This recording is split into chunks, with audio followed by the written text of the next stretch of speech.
Audible is the leading provider of spoken word entertainment and audiobooks, ranging from bestsellers to celebrity memoirs, news, business, and self-development. Every month, members get 1 credit to pick any title, plus 2 Audible originals from a monthly selection, and access to daily news digests from the New York Times, the Wall Street Journal, and the Washington Post, as well as guided meditation programs. Between a full-time job in IT and a full-time job in podcasting, it gets harder and harder to sit down and read the books I'm interested in. This is where Audible comes in. I can listen on my daily commute, relaxing, or while out running errands and still get in the books I've been wanting to get into. You can download titles and listen offline anytime, anywhere. The app is free and can be installed on all smartphones and tablets. Now you can try Audible risk-free with a special 30-day free trial by visiting audibletrial.com/nerdery and murdery. That's audibletrial.com/nerdery and murdery. Don't let your busy life get in the way of that great book you've been wanting to read. Go get your free trial of Audible today. This podcast is sponsored by BetterHelp. This is Geoffrey, and we've talked about many times before that I experience problems and struggles with my mental health. And really, without a healthy mind, being truly happy and at peace is hard. The good news is therapy does work. It's helped for me, but what is therapy exactly? It's whatever you want it to be. Maybe you're not feeling motivated right now and would like some tools to help.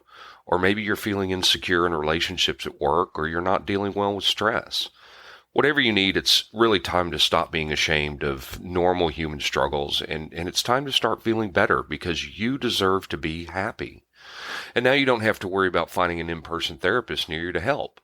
BetterHelp is a customized online therapy that offers video, phone, and even live chat sessions with your therapist, so you don't have to see anyone on camera if you don't want to. It's much more affordable than in-person therapy, and you can start communicating with your therapist in under 48 hours. So join the millions of people who are seeing what online therapy is really about. It's always a good time to invest in yourself because you are your greatest asset. And there's a special offer to Nerdery and Murdery listeners. You can get 10% off your first month of professional therapy at betterhelp.com/nerdery and murdery. That's betterhelp.com/nerdery and murdery. Thanks again to BetterHelp for sponsoring this podcast. Yeah, so Green Day's not only is not the best band in the East Bay scene at this time, they're not even the best band in this list. I would agree with that. Without a doubt.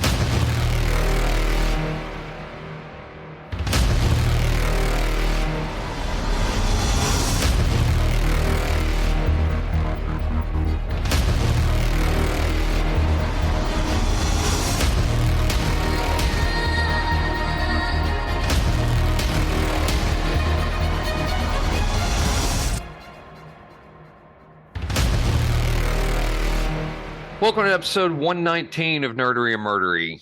Big 119. I'm Zig with your nerdery. And I'm Geoffrey with your murdery. Welcome to another week of the ups and the downs, the highs, the lows, the good and the bad, the nerd and the murd. I was going to tell you that after you did our Dario Argento episode, I did go watch Inferno. I enjoyed it. It's beautiful, isn't it? It is. Yeah, it really is. I mean, it's just like Suspiria. The colors and the overpowering music are just perfect for it. Just absolutely perfect with it. Nice. Then I also saw the Adam Project. That was a cool movie. Yeah, I like that. Yeah, the Adam Project. That was really neat. I like Ryan Reynolds, so that was really cool. I really like the Adam Project. Going back to Inferno for a minute, just speaking about Inferno, actually, it reminded me. The word Inferno just always reminds me. One of my favorite books is Inferno by Larry Niven and Jerry Pournelle. Oh yeah, where they revisit Dante's Inferno. Yeah, I love it. I absolutely love that story, and I've always wanted a live action of that movie or of that book. Mm-hmm. I've wished somebody would do it, and I know that there's an animated Inferno that's based, I believe, off the video game. Okay. That I may have to watch that. But I came across something that I'm interested in seeing, and it's a two-part movie, or it's two movies. I don't know if it's a two-parter or not. Where did I put it? It's called Along with the Gods. Okay. Let me Along with the Gods. There's two of them. Let me pull it up real quick. It's a Korean movie, Along with the Gods, The Two Worlds, and Along with the Gods, The Last 49 Days. And it's about hell. It's about hell. Nice. Yeah. It's a fantasy action film uh, based on a webtoon series. And the first part is The Two Worlds. The second part is The Last 49 Days. And it's about a firefighter who dies in the line of duty and is escorted to the afterlife by three guardians. I heard about this. Yeah, so it looks really good. I think it's on Netflix. If it's not on Netflix, it's on Amazon Prime. But I'm definitely going to give these two a watch because it looked really good. So I'm very interested in that. So yeah, I may have to check that out. That does look pretty good. yeah. So I was going to bring that up. So well, thank you, sir. Sure, that's all I have. Do you have anything before we kick it off? Well, okay, so we've been kicking around for, I think it's episode 123, our 5 favorite comedy movies, and I've changed my list like 10 times, but I think I finally got it locked in. I've got yours locked in. We're now waiting for Will. But I can tell you, All About the Benjamins is not as good as Friday After Next. I'm going to say that controversial statement right now. Same production team, same guys in the movie, not as good. Not as funny. Okay. I'll go with you on that. So I've given you my list. So thank you, sir. All right. Well, that's an upcoming episode, episode 123, I believe it is. So 123. Yes, sir. Look forward to that. And with that, I'll let you take over on the nerdy side of the house. Okay. This is part 2 of the East Bay indie scene, and I've labeled it East Bay indie punkish. Because it's not really punk. I ended up becoming pop music. This scene kind of captured the world in the late 90s, early 2000s. Pop punk was everywhere between about 1998 and about 2005. Mm-hmm. But it began in the same places where the East Bay metal scene began. Berkeley, California, Oakland, Alameda County, which has got Penal or Pinal. Sorry, I'm 12 sometimes. And El Cerrito, stuff like that. So today we're going to be talking about Crimp Shrine, Operation Ivy, Green Day, Rancid, the Mr. T Experience, the Donnas, Jawbreaker, NoFX, Dance Hall Crashers, and the Lookouts. Before we get into that, we need to talk about some other things first because they're going to be coming up in the stories a lot.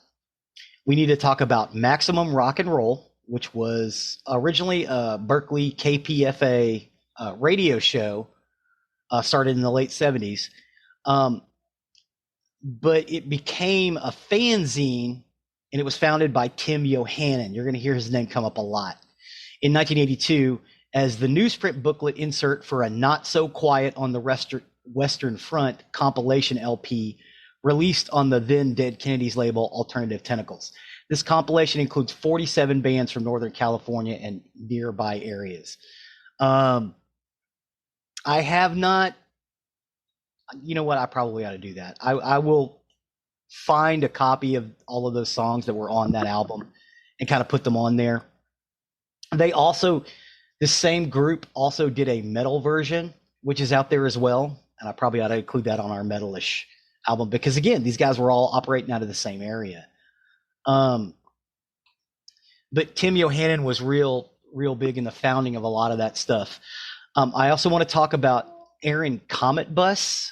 His name is really Aaron Edwards, but he was born in Berkeley, California, and Comet Bus started writing a fanzine in 1981 with Jesse Michaels, later of Operation Ivy and Kamen Rider, and they started their own basically fanzine after Michaels moved to Pennsylvania in October of 1981. He became an active participant in the Gilman Street Project and is a founding member of Crimp Shrine, which is one of the bands we're going to talk about. So what Eric Comet Bus did, and Jesse Michaels, eventually just Eric Comet Bus by himself, was he would go to all of these shows with a little tape recorder and ask people questions, ask the band questions. But because he was always there and everywhere, people talked to him. So he has hours and hours and hours of tape documentation of this scene, because Aaron Comet Bus is a researcher, ostensibly. And he was like 12 years old. Like, he was the little kid who, they called him the annoying little kid who was always asking people questions, but he knew more about the scene than anybody else. Aaron Comet Bus eventually forms his own band, Crimp Shrine, which is in our list, and then goes on to form another band called Pinhead Gunpowder, which included Sarah Kirsch, who was replaced by Jason White, Bill Schneider, and Billy Joe Armstrong of Green Day. He toured as a roadie for Green Day for many years and played drums on a few shows after their original drummer, John Kiffmeyer, left. And then Aaron Comet Bus basically gets tired of the scene, because he goes from the time he's like 12 to like 24, and he goes to Williamsburg, Brooklyn, and opens up a used and rare bookstore, and now he has 3 of them, and that's what he does for a living now, and has for years. Every once in a while, they'll get him to talk about this indie scene, but he's so wrapped up in rare books now that, like, in our YouTube playlist, I have included a documentary about the East Bay punk scene. Aaron Comet Bus isn't in it, but everybody talks about him. And there's archival footage, but he's not in it because he didn't have time, because he's too busy running his bookstores. I also want to talk about 924 Gilman Street. I realize this is a lot. I'm almost to the end of it. The Alternative Music Foundation, located at 924 Gilman Street, referred to by its fans simply as Gilman, is a nonprofit, all ages, collectively organized music club. It's located in the West Berkeley area of Berkeley, California, about 1.5 miles west of the North Berkeley BART station. Gilman is mostly associated with being a springboard for the 90s punk revival led by bands like Green Day, Operation Ivy, Rancid, AFI, and The Offspring, who came up from Southern California to play there because they could play there without getting into any trouble. Gilman showcased mostly punk rock, specifically pop punk and hardcore punk acts, as well as heavy metal, industrial metal, grindcore, ska punk, and more recently, hip hop. So in 1984, that Maximum Rock and Roll magazine, founded by Tim Yohannan, began thinking about establishing an all-ages music scene, because a lot of the young kids couldn't get into some of the clubs they were playing. So he rented out a derelict space and formed this collective, and those people went in and basically learned construction and made this club. They signed the lease in April of 1986, and the very first show was December 31st, 1986. They had a New Year's Eve show. And I remember when there was a club I couldn't get into because I was underage, and I don't remember the name of the club. It was in Deep Ellum, in the West End Marketplace, in the basement. Mm-hmm. I don't remember the name of the club, but I was too young to get in, and it made me mad because they had Blue Oyster Cult there, and the tickets were like $5. Alley Cats. I bet it was Alley Cats. It may have been, and I couldn't get in. It made me so mad. Yeah, it was 21 and up. Yeah. Whereas you could go to Deep Ellum, and you had to pay a higher cover charge, but it was 18 and up. But you had to pay like $10 to get in. Whereas if you were over 21, you paid $5. Yeah. But that's where you would get the black X on your hand to show that you couldn't buy drinks. Yeah, I think Dallas shot themselves in the foot a couple of times. Both. Oh no, the name of the club was Dallas Alley. Dallas Alley. Yeah. Okay. Yeah, Dallas Alley. Yeah, but it was 21 and up. Yep. Yeah. Well, so these guys started this club at 924 Gilman Street, and it was for kids. And like in the punk rock movement in the mid to late 80s, there was a neo-Nazi movement that kind of moved in, not just in California, but all across the country. So a lot of the all ages clubs were watching for Nazi skinheads. Not all skinheads are Nazis, by the way. That's a distinction that people need to understand. The skinhead movement is actually a multicultural movement. There is a group of white supremacists and neo-Nazis that took that idea of the skinhead look and then basically started going to clubs and beating people up. But when you say skinheads, not all of them are Nazis. Most of them, as a matter of fact, are not. It's a music genre. It's a subculture. I always like to say that anytime we mention it. But 924 Gilman was looking to, because some of the clubs these kids were going to were getting overrun by these people. 924 Gilman stopped all that. They did not last long at 924 Gilman. They'd show up, they'd start making some noise, they'd get escorted out. But Gilman is where a lot of these guys started, and it's still going on today.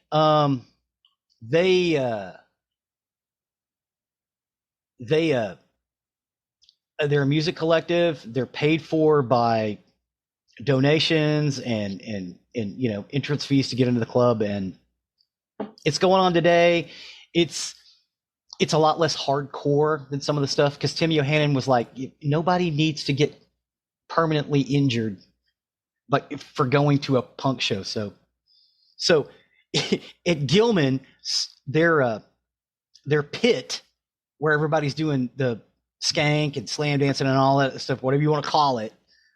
Sometimes they will bring in tricycles, and everybody just rides tricycles in a circle, or plays with silly string, or it's really, really kid friendly. Well, I say kid friendly, teenager friendly environment, and they have some really, really great music coming out of there. Lastly, I want to talk about Lookout Records. It's an independent record label, initially based in Laytonville, California, and later in Berkeley, and it focused on the punk rock stuff. It's best known for having released Operation Ivy's only album, Energy, and Green Day's first two albums, 39 Smooth and Kerplunk. It was originally founded by Larry Livermore, who was the other person who was really, really big in this scene. He lived in this place called Laytonville, which was kind of up in the mountains outside of the East Bay. You got the wine country, because you want to grow those grapes up on a hill. Just above them is a mountain community, which is where Larry Livermore lived. His name is not actually Larry Livermore. He changed his name to sound like the atomic testing place, the Livermore rocket testing place, because he thought it was funny. Anyway, so he moves into this community and he starts making music. Well, this little kid who lives on the other side of the mountain starts riding up there on his three-wheeler, and he makes the little kid his drummer for his band, because the little kid's always there. And they become friends, and he starts taking him into 924 Gilman, because it was around at that point. The little kid ends up getting a stage name, and his stage name was Trey Cool of Green Day. But he was like 14 when he hooked up with Larry Livermore, and Larry Livermore just liked his energy because he was a sweet little kid. So having said all that, sorry, again, there was a big lead up. Let's talk about this list. The first band is Crimp Shrine, which was formed by a bunch of kids. The name of the song is Another Day. It was started by Jesse Michaels, who later on went on to start Operation Ivy, and Aaron Comet Bus. They were both 13 when they started this band. They eventually recruited Jeff Ott, who was 12, and they started in 1984. Ott began experimenting with playing synthesizers, piano, and a man named Isaac joined on violin, and Tim Armstrong, then known as just Lint, played bass for a brief period of time. Crypt Shrine, actually, they recorded in 1984, 1985. I don't think the album actually got released until October of 86. But on that release, they decided to go on a tour. They took this old bus. They made it all the way to Florida. The bus broke down, and they had a hard time getting back home, and that's when the band broke up. But this is Crypt Shrine. These kids, who again were, when they first started, 13, 14, 12, recorded their own album, made their own songs, and basically used used instruments. Because everybody always said Crypt Shrine, they can't afford instruments. They can't afford good stuff. So the recordings are not great, and I'm sorry about that, but the song itself is great. What did you think about Crypt Shrine? Yeah, I actually hated this one a lot. Crypt Shrine? Yeah, stab me in the eye. I hated this song. Okay, so do you think it might be because the recording is just not great? Because it's not. Maybe. I don't know. To me, there wasn't anything redeeming for this song. I didn't like it. You didn't like it at all? Nope. I like Crypt Shrine. I think they're great, but again, it's hard to find decent recordings of them. You might want to go out and try it, find it on vinyl. It's out there, but it's not necessarily on the internet because they didn't do very well. You know, the band that came after Crypt Shrine, it is the next one we're going to talk about. Operation Ivy is considered the penultimate band of that genre. Operation Ivy is an American punk rock band formed in Berkeley, California, formed in May of 1987, and they were critical to the emergence of Lookout Records, the so-called East Bay sound. The band's name is derived from Operation Ivy series of nuclear tests in 1952, and although the band released just one full-length album, Energy, before breaking up in May of 1989, Operation Ivy is well remembered as the direct antecedent to a popular band, Rancid, which most of the members of Operation Ivy went and formed Rancid. The band consisted of Jesse Michaels, Tim Lint Armstrong, Matt McCall Freeman, and Dave Mello on drums. Prior to the formation of Op Ivy, Armstrong and Freeman had played together in Berkeley ska punk band Basic Radio. Operation Ivy's first live performance was on May 27th, 1987, in Dave Mello's garage. The next day began a tradition of performing at Berkeley's Punk Collective Center, 924 Gilman. The house band for 924 Gilman was Op Ivy. That's what everybody calls them. If you ask Billy Joe Armstrong today what was the best band out of there, he'd say Op Ivy. Without batting an eye. I've seen him do it. He's like, we were okay. We weren't Op Ivy. What did you think about Sound System? Because that's the one everybody knows. It's not even my favorite Op Ivy song. My favorite Op Ivy song is Edgecore, but again, it's hard to get a good recording of it. What did you think about Sound System? I thought this was a decent song. It wouldn't hit my playlist. This was really kind of the first song in this two-parter episode and multiple songs where I didn't just hate it. So yeah. So I thought it was a decent song. Not bad. Not bad, but yeah, the Sound System. Oh God. I use it a lot in our TikToks just because I like the beat of it. I think it's really great. The next song is by Green Day. It is off of their second studio album, Kerplunk, which was still an indie album. For years, I didn't know the name of this song. I had it on a tape I recorded off of the radio. I just happened to be recording a song and caught this one because I was making a mixtape, and I had it for years and years and years. I would have to fix that tape and record it on something. Eventually, the copy got so bad you couldn't listen to it because I had to copy it. But I didn't know who it was for a long time. And when Green Day came along, I'm like, man, these guys sound really kind of familiar. I can't believe I I didn't have their first album, Kerplunk. I had Dookie. I think Kerplunk is stronger than Dookie. There are a couple of songs that are on both albums.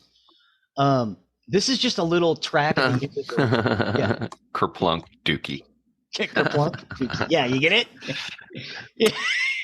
Yeah, Kerplunk Dookie. Kerplunk is, oh my God.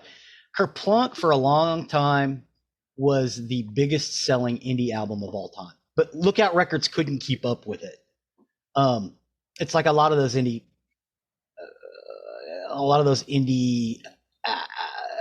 record companies. Once they get beyond 100,000 copies, they have a hard time getting more than that out, you know. And Lookout Records, I want to say Kerplunk ended up selling like 2 million copies, but it took forever because they'd print a bunch, they'd sell them all out, then they'd have to print up some more and then sell them all out, and because they don't have the facilities of major labels. This is at the time when Green Day went to the major label and made Dookie. 924 Gilman, the music collective, they lost a lot of fans with those guys when they did that. A lot of those people cursed the name of Green Day from then on, which I don't think is necessarily fair. They were selling records, but they weren't really getting paid for it because, again, Lookout Records couldn't keep up with it. So they made this debut because the major labels came calling, you know, especially after everything that happened in Seattle just a couple of years before. They're watching this independent record outsell all of the other independent records that were released. So the major labels came calling, and Green Day kind of really, they struggled. They struggled with this. As a matter of fact, what's the song that they did on their second album? I Hope You Have the Time of Your Life. Another turning point, a fork stuck in the road. Got Maine. Yeah, it's about them not understanding the vitriol they got from Gilman because these guys grew up in that scene. And again, I understand why they did it. It's kind of hard when you're like 18, 19 years old and someone hands you a check for $500,000 to say no, especially since these guys were all poor kids. Trey Cool was probably the wealthiest of them, but Billy Joe Armstrong and Mike Dirnt, they grew up poor, you know? And so it's hard to turn down a $500,000 check. You know what I mean? Especially when you don't have a pot to piss in or a window to throw it out of. So sure. I understand why they did it. But yeah, this song, I'm sorry, Dominated Love Slave by Green Day. What did you think about this one? I've never been a fan of Green Day, and This one didn't make me change my mind. I thought this was a dumb song. I thought it sounded like it came straight out of Deliverance. Yeah, I think that was kind of the idea. I think it's Trey Cool singing on it too. Yeah, didn't like it. Okay, the next song is Rancid, Ruby Soho, which was their big hit. They were a punk rock band formed in Berkeley, California in 1991. It was founded by Tim Armstrong and Matt Freeman, both from Operation Ivy. Rancid is often credited, along with Green Day and The Offspring, as being among the wave of bands that revived mainstream interest in punk rock and roll in the U.S. in the mid-90s.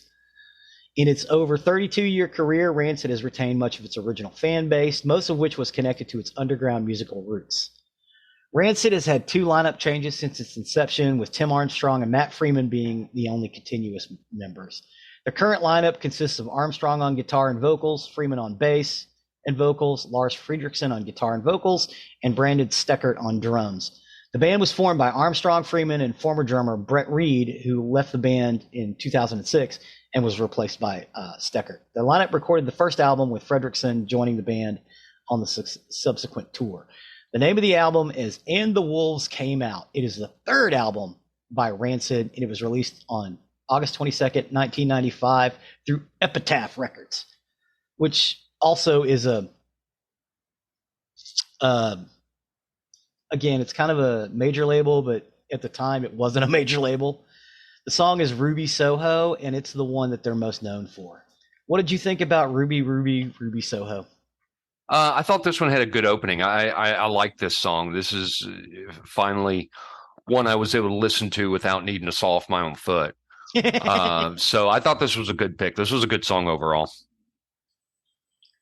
I really like Rancid. I actually prefer Time Bomb off the same album better, but I thought Ruby Soho was a little more indicative of the sound.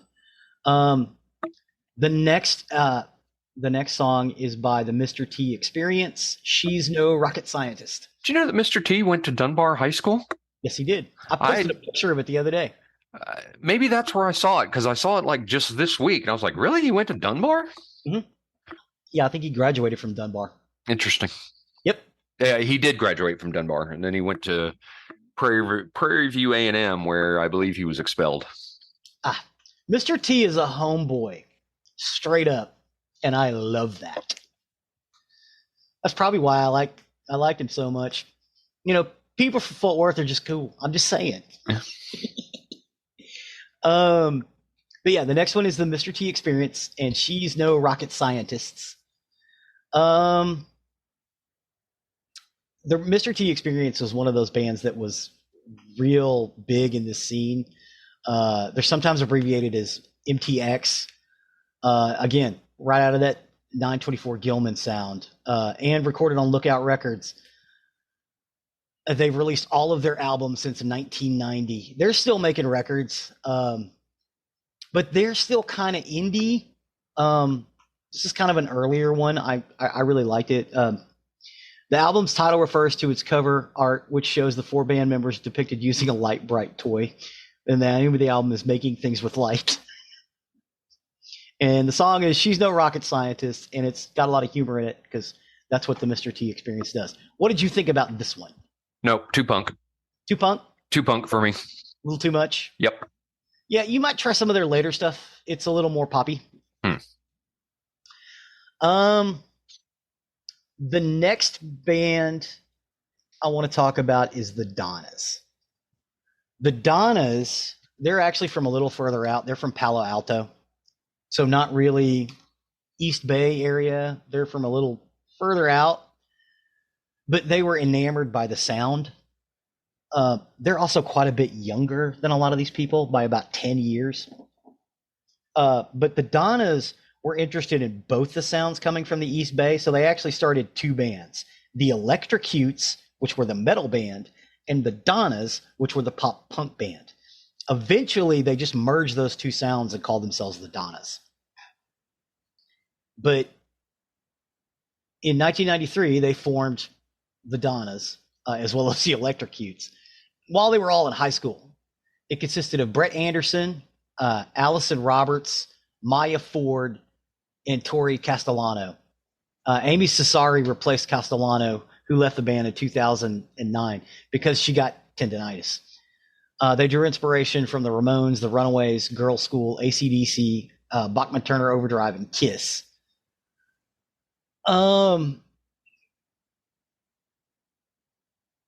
It's more kind of humor. They've had a cult following in the punk scenes of their 1997 debut. The band achieved major label commercial success in the early 2000s, and afterwards as their music mixed punk and metal and classic rock sounds.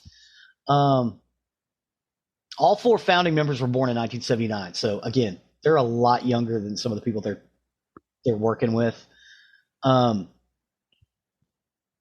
They originally called themselves Raggedy Ann. And then they wanted to cover both the sounds. So they formed the Electrocutes and the Donnas. And the Electrocutes eventually went away. But their second album, American Teenage, had the song Rock and Roll Machine on it. And that's the one we did. It was released in 1998 through Lookout Records. It was also on the Jawbreaker soundtrack, and the producers of Jawbreaker were really into this music scene. As a matter of fact, they named the movie Jawbreaker after one of the bands we're going to talk about. But yeah, what did you think about Rock and Roll Machine by the Donnas? I've always liked the Donnas. But I honestly, this wasn't a bad song, but I prefer "Too Bad About Your Girl," "Who Invited You," and "Take It Off." "Take It Take it Off" is off. my favorite of theirs. Yeah. Way, way, way, way more than this song. Yeah, I really, really like this band. I'm with you. I kind of like Take It Off a little better, but I wanted to showcase this song because it was more indicative of them trying to merge those two sounds because you could hear it. You can hear that pop punk and you can also hear that thrash metal. And Brett Anderson can sing. Yeah. Which is nice because as we both pointed out, the thrash metal scene, none of them sing very well. No. The next song is by Jawbreaker. They were active from 86 to 96. The band is considered to be extremely influential in the 1990s emo and punk genres for their poetic take on hardcore. A lot of people thought of Jawbreaker as being an emo band, but really they came out of that 924 Gilman. Prior to forming Jawbreaker, Blake Schwarzenbach and Adam Thaler were childhood friends in Santa Monica and classmates at Crossroad High School. In 86, they moved to New York to attend New York University and decided to start a band. Seeking a bassist, they responded to a flyer. They started practicing at Giant Studios on 6th Avenue. But then their debut studio album was released in Unfun was released in May of 1990 through Shredder Records, and Maximum Rock and Roll picked them up as being this great band. So they ended up moving out to the East Bay area because that's where their audience was, and it ended up putting all their stuff through the Maximum Rock and Roll line. But this tune is called Want by Jawbreaker. What did you think about Want by Jawbreaker? I liked how this one opens a whole bunch. This was another one I could listen to without having to chew through nails. So I liked it. It's a good song. Good song. Yeah, I like Jawbreaker a lot. Their stuff later on is a little less harder edged, which is what a lot more people are familiar with. But I wanted to kind of showcase this sound where they were from California. They went to school in New York and decided to move back to California. The next one is No Effects, spelled capital N-O-F-X. They're an American punk rock band formed in LA in 83 by bassist, lead vocalist Fat Mike, rhythm guitarist Eric Melvin, and drummer Eric Sandin. Sandin departed briefly in 85, only to rejoin the following year, and El Jefe joined the band in 1991 to play lead guitar and trumpet, rounding out their current lineup. So No Effects has been basically the same band since 1991. I have seen them live. They are incredible. They put on a great show. Fat Mike also has a band called Me First and the Gimme Gimmes that he's really big in. I've also seen them live. Me First and the Gimme Gimmes, they basically wear silver lame suits and cover songs from the American Songbook as punk rock songs. Their version of Jolene is incredible. It will make you scream and shout. But Fat Mike, okay, the reason they call Fat Mike is because he's from Southern California. He went to school and his band moved to Northern California to be around that pop punk scene because that's what music they were making. He came back from college and he put on like a freshman 20 and they started calling him Fat Mike, which is not nice. Rude. He is a bigger guy. But I mean, he's always been, he's beefy, he's a beefy dude. He's got broad shoulders. He like you got broad shoulders, my man. You're always going to have them broad shoulders and big hands. And Fat Mike also has big hands, but he's an incredible bass player because of it. So they released some of their albums on major labels, but mostly they do their albums through Fat Records, spelled FAT-WRECKORDS, so like a car wreck, Erds,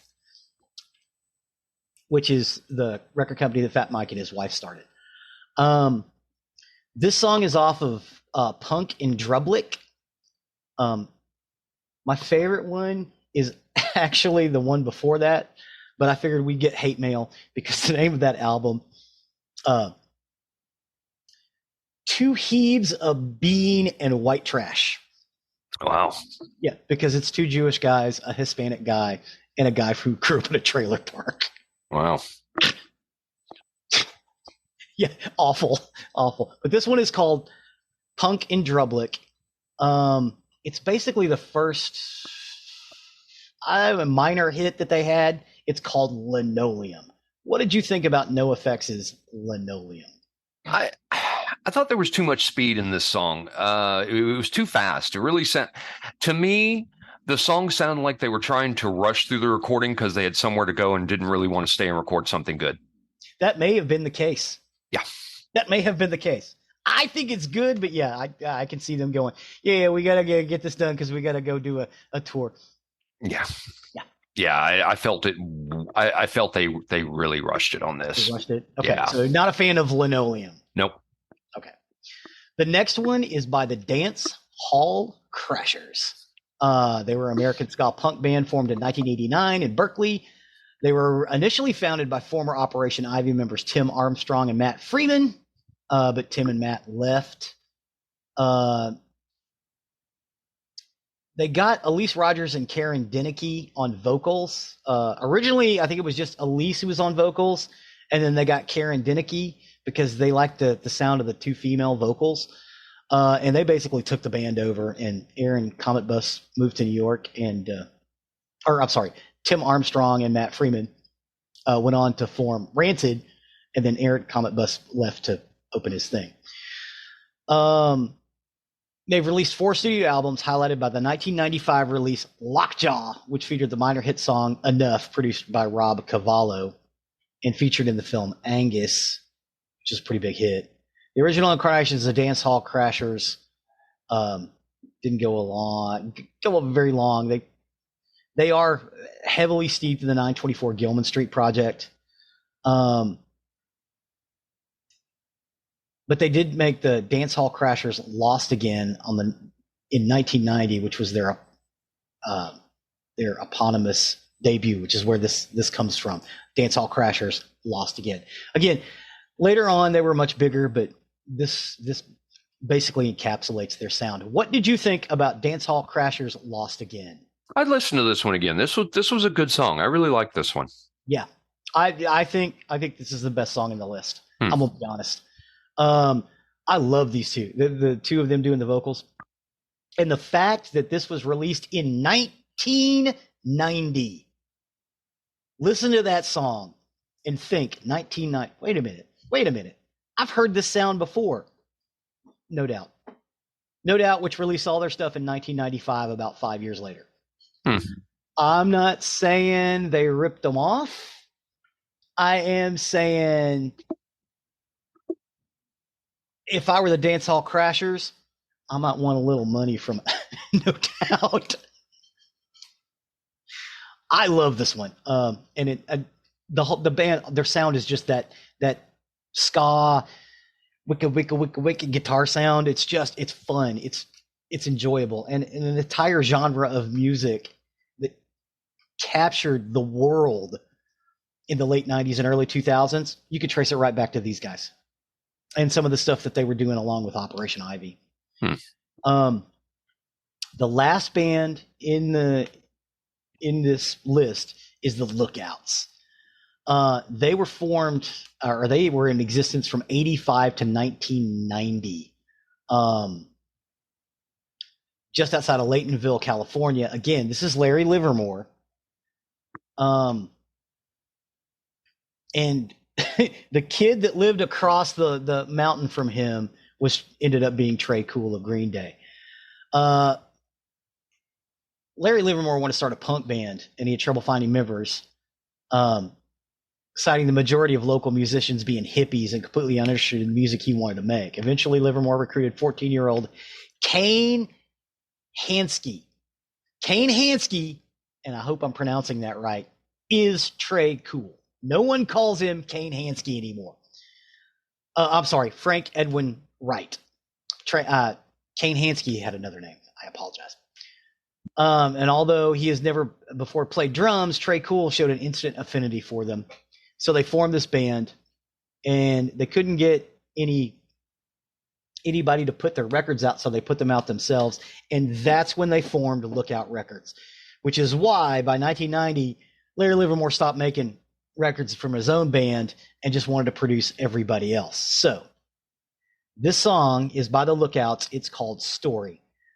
I included it because it was important to include the Lookouts, because without them, most of these bands never would have got signed, because they started the record company, Lookout Records, that everybody signed with originally. What did you think about Story by the Lookouts? I thought the music was okay, but they didn't record this one well. The music drowned out the singer. No, they did not. And again, this was like their first attempt at producing. Later on, Kerplunk, these same people that were produced Kerplunk, which is amazing. Again, in your case, except for the last song, which you're not crazy about, but I love. But yeah, so I wanted to include them because they were important with establishing the scene. Them, Aaron Comet Bus, Tim Yohannan, and again, the guy at Ruthie's Inn who played a lot of these bands in the late 80s, because the heavy metal bands were moving to bigger and bigger venues. But that's basically it for East Bay Indie, other than get out there and listen to it. Some of this stuff is amazing, even on the metal side. I disagree. But both of these two things were happening in the same place at the same time, and it's amazing how they were different and yet had some of the same players, some of the same people. Mm-hmm. But yeah, that's about it for the East Bay Indie. I think the next indie we'll do is probably going to be Manchester, unless you want to do a hair metal one, and I can research on a hair metal one. I always like hair bands. So. Okay, well, I'll try it on the hair metal and see how that got started. Okay, cool. I'm fairly familiar with how it got started, so yeah, sure, go ahead. Cool. Yeah, I'm thinking LA. Right on. All right. Well, thank you very much for going down both those trips with me. No problem at all. Thanks for that. I didn't like the thrash metal. Okay. This list was a lot easier to swallow and listen to. So I actually find that a little surprising. I thought you would have liked more of the thrash metal. No, I'm not a fan of thrash and death metal. No. Nope. All right. Well, with that, I'll take over on the murdery side of the house. Murder. For today, I got my information off All That's Interesting, Serial Killer Calendar, Wikipedia, and Murderpedia, and this is the story of Christine and Lea Papin. Christine and Lea Papin. Yes. So Christine and Lea Papin were two French sisters who, as live-in maids, were convicted of murdering their employer's wife and daughter in Le Mans on February 2nd, 1933. There is going to be some French in here, some French names and places, and I apologize in advance that I'm probably going to murder the pronunciations. So the murder had a significant influence on French intellectuals such as Jean Genet, Jean-Paul Sartre, Simone de Beauvoir. Yes, thank you. Simone de Beauvoir and Jacques Lacan, and was considered symbolic of class struggle by leftist polemicists. The case formed the basis of a number of publications, plays, and films, as well as essays, spoken words, songs, and artwork, and they committed one of the grisliest murders in the history of France. Christine and Lea Papin were born in Le Mans to Clémence Dier and Gustave Papin. While Clémence was dating Gustave, it was rumored she was having an affair with her employer. However, after she became pregnant, Gustav married her in October of 1901, and 5 months later, her first daughter, Emilia, was born. Suspecting that Clemence was still having an affair with her employer, Gustave found a new job in another city and announced that the family would move. And Clemence declared she would rather take her own life than leave Le Mans. And the marriage deteriorated, and Gustave began to drink heavily. Christine was born on March 8, 1905. However, her mother was considered not to be nurturing and deemed unsuitable for motherhood. Christine was given to her paternal aunt and uncle soon after birth, and she lived happily with them for the next 7 years. Lea was born on September 15th, 1911, and was given to her maternal uncle, with whom she remained until he died. In 1912, when Emilia was 9 or 10 years old, it was alleged that Gustave had raped her. Clemence believed that Emilia had been seduced by her father and sent her to the Bon Pasteur Catholic orphanage, which was known for its discipline. Soon after, Emilia was joined by Christine and Lea, who Clemence intended would remain at the orphanage until 15, when they could be employed. When they could be employed, and then Clemence and Gustave divorced in 1913. In 1918, Emilia decided to enter a convent, effectively ending her relations with her family, and as far as can be ascertained, she lived out the remainder of her life there. During Christine's time at the orphanage, she also received the calling to become a nun. Clemence forbade this, instead placing her in employment. Christine had been well trained in various household duties in the convent, easing her into becoming a live-in maid. Christine was described as a hard worker and a good cook who could be insubordinate, though at times. Lea was described as quiet, introverted, and obedient, but was considered less intelligent than Christine. Employers were content with their work. However, Clemence was not satisfied with their pay and forced them to seek better paid opportunities. The sisters worked as maids in various Le Mans homes, and they preferred to work together whenever possible. In 1926, Christine and Lea found live-in positions as maids at 6 Rue Bruyere for the Lancelin family. Monsieur René Lancelin. Oh, shit. So all this is going on during the First World War. Yes. Oh, God. Okay. I'm with you. Just trying to put a timeline on it. No worries. Monsieur René Lancelin, a retired solicitor, his wife, Madame Leonie Lancelin, and their younger daughter, Genevieve, lived in the house. They did have an older daughter who was married away. After a few months of excellent service, Christine convinced Madame Lancelin to hire Lea as a chambermaid. The Papin sisters dedicated their lives to working long days and doing their job, and by outside accounts, the family treated them well. They ate the same food as the family, they lived in a heated room, and were paid the standard wages of the time. Before the crimes, the professional comportment of the siblings was apparently excellent. In fact, the Lancelins were the envy of every French upper-class household for having such dedicated and hardworking domestic help. However, some years after Christine and Lea started working for the family, Madame Leonie developed depression, and the Papins became the target of her mental illness. She began to scrutinize the cleaning and become critical of the job done. There were various occasions of Madame Lancelin's reportedly physically assaulting them, and the abuse worsened. At its peak, she would slam the sisters' heads against the wall. Also, neither of the women had ever spoken to René Lancelin in the entire 7 years that they worked there. The sisters were given orders by his wife, and even then, she only communicated through written directions. Leonie was also a woman that demanded perfection, as she routinely performed white glove tests on furniture to confirm that the furniture had been dusted. After 7 years at the Lancelin home, Lea had virtually no thoughts or ideas to distinct herself from Christine. The two sisters were remarkably alike in that they shared the same facial structure, hairstyle, and body style. Christine and Lea were seldom seen as two people, for Christine took away any differing qualities Lea once had.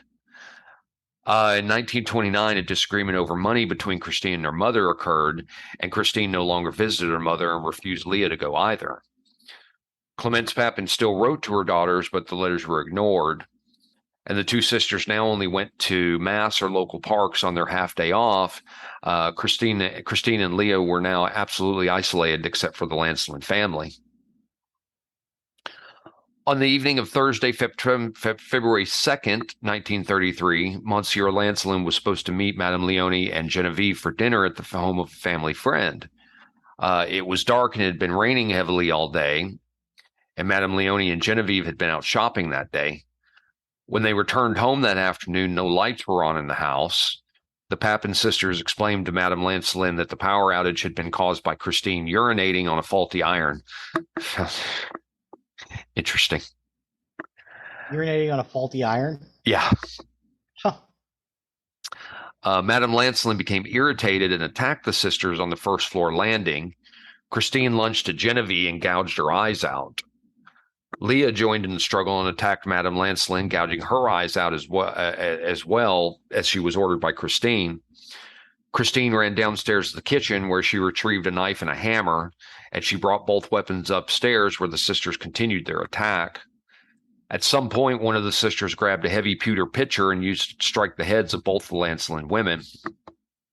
Genevieve had come to her mother's defense and attacked Christine, and infuriated Christine allegedly shouted, quote, "I'm going to massacre them." In the midst of the rage, they mutilated the buttocks and thighs of the victims, and in one final gruesome act, the sisters basted Leonie and her mother's with her daughter's menstruation blood. Oh. The murderesses cleaned themselves, locked every door in the house, lit one candle in their room, and waited for the inevitable. Sometime later, Monsieur Lancelin returned home to find the house dark. He assumed that his wife and daughter had left for the dinner party and proceeded to the party himself. When he arrived at his friend's home, he found that his family was not there. He returned back to the residence with his son-in-law at approximately 6:30 or 7 o'clock p.m., where they discovered the entire house still dark except for a light in the Papin sisters' room.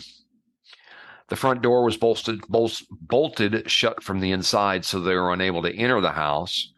The two men, of course, found this suspicious and went to a local police station to summon help from an officer.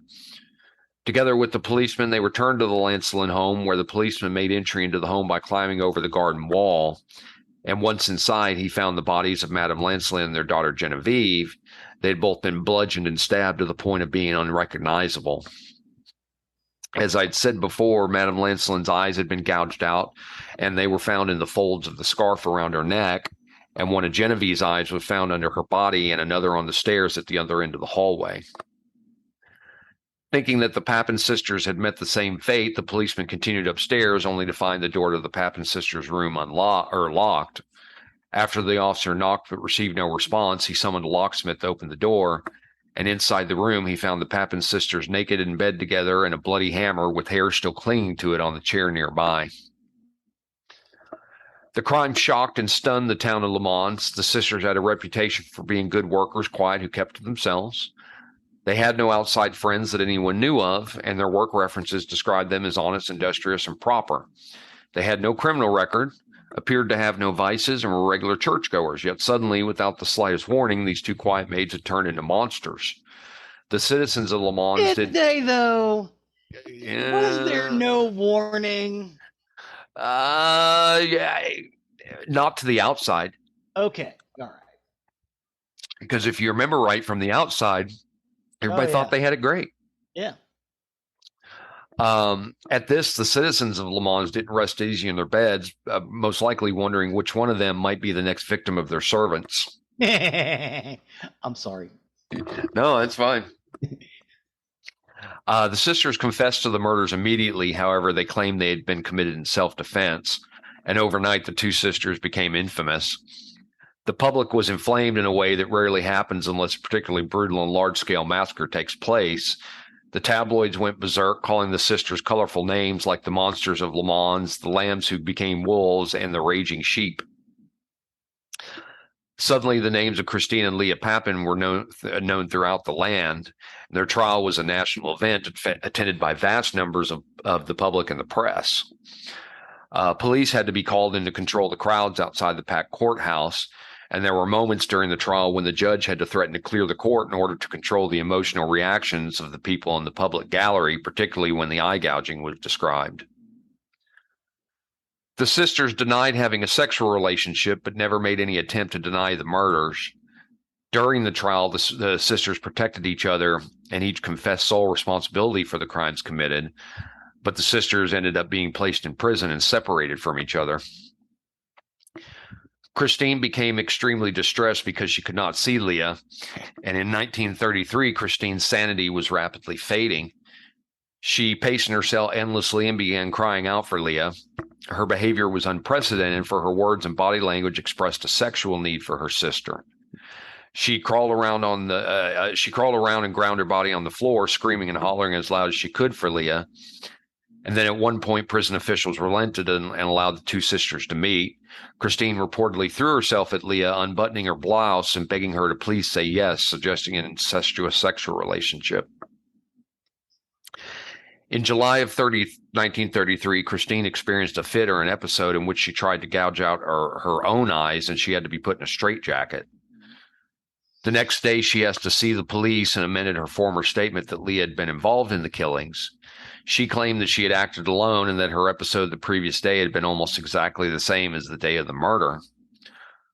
Her statement suggested her violent manner in jail the night before was a direct correlation to that night in February. But Lea, intent on standing by Christine in court, insisted that she had committed the murder at the Lancelin home. The police and judge presiding over the case dismissed Christine's admission on the grounds that Christine was just trying to set Lea free. The sisters' chosen lawyer pleaded not guilty by reason of insanity on behalf of them. Christine and Lea demonstrated signs of mental illness, such as limiting eye contact and staring straight ahead, appearing to be in a daze. The court did appoint 3 doctors to administer psychological evaluations of the sisters to determine their mental state, and they concluded that the two had no mental disorders and they deemed them sane and fit to stand trial. They also believed that Christine's affections for her sister was based on family ties and not an incestuous relationship, as others had suggested. However, during the September 1933 trial, medical testimony noted a history of mental illness in the family. Their uncle had died by suicide while their cousin was living in an asylum. The psychological community struggled and debated over a diagnosis for the sisters. But after much consideration, it was concluded that Christine and Lea suffered from shared paranoid disorder, which is believed to occur when groups or pairs of people are isolated from the world, developing paranoia in which one partner dominates the other. That sounds about right. Yeah. Well, I mean, and this was especially true of Lea because she was very meek, and her personality was overshadowed by the obstinate and dominant Christine. The symptoms of the shared paranoia psychosis does include hearing voices, a sense of persecution, the capability for inciting violence and perceived self-defense against imagined threats, as well as inappropriate expressions of sexuality. There you go. There you go. Those afflicted with paranoia will often focus on a mother figure as a persecutor, and in this case, the persecutor was Madame Lancelin. In such states, one half of the pair will often dominate the other, as Christine dominated Lea, and paranoid schizophrenia can be difficult to diagnose, as the paranoid person can appear quite normal, which is how the sisters would have likely come across to the prosecution at their trial. After the trial, jurors took all of 40 minutes to determine the Papin sisters were indeed guilty of the crime which they had been accused. Lea, thought to be under the influence of her older sister, was given a 10-year sentence. Christine, however, was initially sentenced to death at the guillotine, although that sentence was later commuted to life imprisonment. They were again separated for their imprisonment, and the separation from Lea proved to be too much for Christine. Her condition deteriorated rapidly once they were apart. She had written various letters pleading to be with Lea, however, her wish was never granted. She experienced bouts of depression and madness, eventually refusing to eat, and prison officials transferred her to a mental institution in Rennes, maybe, hoping that she would benefit from professional help. But still separated from Lea, she continued to starve herself until she died of wasting away on May 18th, 1937. Horrible way to die. Yeah. Lea fared better than Christine, serving only 8 years of her 10-year sentence due to good behavior in prison. After her release in 1941, she lived in the town of Nantes, where she was joined by her mother. She assumed a false identity and earned a living as a hotel maid. Some accounts state that Lea died in 1982, but film producer Claude Ventura claims to have discovered Lea living in a hospice center in France in 2000 Oh, wow. while creating the film in I can't pronounce this, so I'm going to say what it is in English, and that's In Search of the Papin Sisters. Okay. The woman he claimed to be Lea had suffered a stroke when he had rendered her partially, which had rendered her partially paralyzed and unable to speak. And this woman died in 2001. Lea was interviewed, though, in 1966 by a French journalist from French Soir. She was described as a, quote, ghost of the past that has burnt until she is the color of ash. Oof. Lea admitted that she saw vivid apparitions of Christine visiting her in her room. Lea was convinced that the spirit of Christine was living in paradise or some sort of heaven, which she would be joined by, where she would be joined by Lea after death. Lea also kept a number of photos of Christine in a trunk containing all the dresses and memorabilia Christine and she had collected over the years they had spent together in the Lancelin home. The sisters are buried together in the cemetery Boutilliere in Nantes. Again, I can't pronounce French. That's okay. The play Les Bons by French writer Jean Genet often is thought to be based on the Papin sisters, although he said that this was not the case. However, the play does deal with the plight of two French maids who resemble the Papin sisters and highlights the dissatisfaction of the maids with their lot in life, which manifests in their hatred for the mistress. His interest in the crime of the Papin sisters stemmed at least partially from his contempt for the middle classes, along with his understanding of how a murderer could glory in the infamy that came from the crime. The crime has continued to fascinate writers and filmmakers in France as well as other countries. Ruth Rendell has written a novel based on the crime, as have several others. 2 films were released in the last 10 years. An English film called Sister, My Sister, starring Jolie Redgrave and Jodie May, based on a play by the American playwright Wendy Kesselman, and a French film, again, I can't pronounce the French, but it's called Murderous Maids in English by filmmaker Jean-Pierre Denis. That sounds awesome. I'm going to check that one out. I love that you speak French. All right. Well, that is the story of the Papin sisters. Well, thank you very much, sir. I appreciate that. Man, what an awful time for that to be happening. What awful things to happen. I know. Yeah. I know. Maybe not treat, if you don't want to get murdered, murdered by having your eyes gouged out, maybe not treat people like garbage. Right. I'm just thinking. I'm not saying that what they did was right, but I'm saying I understand. All right. Well, thanks for taking that journey with me. I'm trying not to sneeze right now. Sneeze. Do it. Sneeze. No, I doubt I can now. Okay. So that'll take us to the end of another week of Nerdery and Murdery. We appreciate each and every one of you for staying with us. As always, you can find more information on our website, nerderymurdery.com, where you can find the links to everything we talked about, pictures, more information about the show. Plus, you can find the link on our front page to our YouTube page. Yes, our YouTube page where we have listed all the songs, as well as this video will go at the end, and the documentary about that particular music scene in the East Bay is at the beginning. So if you just want to listen to the music, you can skip past that. But I would recommend watching that documentary because there's way more information than I was able to give in the time allotted. Awesome. Appreciate that. Thanks, you can also find on our website the link to our merchandise page, where if you wish to show off your Nerdery and Murdery fandom, please do consider purchasing some of the items we have for sale there. And you can also find the link to our Patreon, where if you wish to become a donor to the show, along with the merchandise, our patrons do help us keep up with the cost of the show. There are costs that are associated with keeping us on the air, so we do appreciate each and every one of you. Please and thank you. Please and thank you. And last but not least, please don't forget to leave a 5-star review wherever you can. It helps us and helps others find our content that may be looking to the things that we are discussing. So with that, I have been Zig with your nerdery. and I'm Geoffrey with your murdery. Cue the music.